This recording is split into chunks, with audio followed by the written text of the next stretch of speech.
anyong tubig sa pamamagitan ng pag-iwas sa pagtapon ng mga basura sa ilog. Tapos yung una, pagpapanatili sa kalinisan ng ating ilog or karagatan. Then, second is iwasan natin ang paggamit ng mga dynamite or illegal na pangingisda, tulad ng paggamit ng dynamite fishing, or kahit anong uri. At paggamit din ng mga lambat na may mga maliliit lamang na butas kasi nahuhuli din yung mga maliliit na isda. Po yung mga illegal na gawain sa pamamagitan ng pangangampanya. So bilang isang guro, syempre, nangangampanya tayo para iwasan yung paggamit ng mga dynamite fishing. O yun nga yung sinabi ko na yung mga maliliit na lambat, dapat may mga lambat tayo na tama yung laki sa butas, hindi yung maliliit dahil nakukuha rin yung mga maliliit na isda. And then, so bilang isang guro, na ibabahagi ko ang yung pag-iwas sa paggamit ng dynamite fishing sa pamamagitan ng pagtuturo mismo sa aking mga estudyante tapos sa aking sarili. So dapat hindi lamang tayo puro salita, dapat ginagawa din natin yung mga pinagsasabi natin sa ating mga estudyante.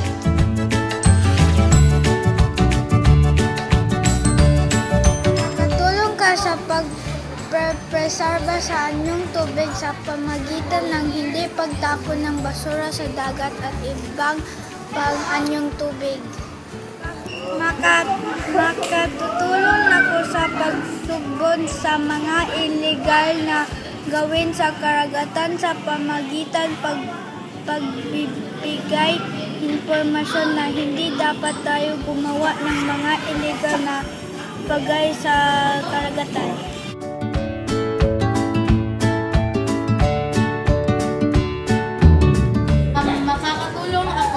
Pagre-reserba ng anyong tubig sa pamamagitan ng pagliligo na sa tamang oras at huwag magsayang ng tubig. Makakatulong ako sa pagsukpo sa mga illegal na gawain sa karagatan sa pamamagitan ng paglalagay ng mga signboards doon sa mga karagatan upang hindi na nila magawa yung mali.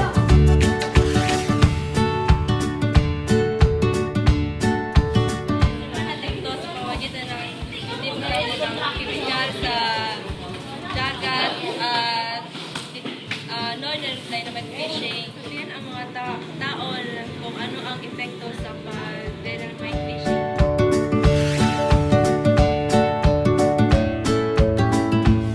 Pareserba natin ang tubig sa pamamagitan ng hindi pagtapon ng basura kahit saan-saan at huwag magamit ng dinamita sa dagat. Dapat may batas na ipagbabawal ang paggamit ng mga dinamita sa ating kalikasan.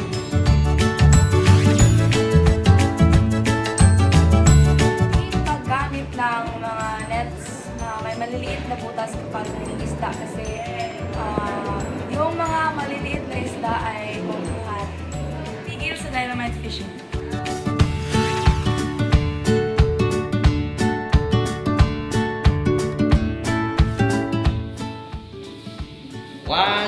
Huwag tatapon ng basura sa mga ilog. Huwag tatapon ng mga basura sa Nakakatulong ako sa pamamagitan ng hindi pagtapon ng basura kahit saan at pagsalay sa mga organisasyon kung saan sila ay tumutulong sa paglinis ng anyong tubig.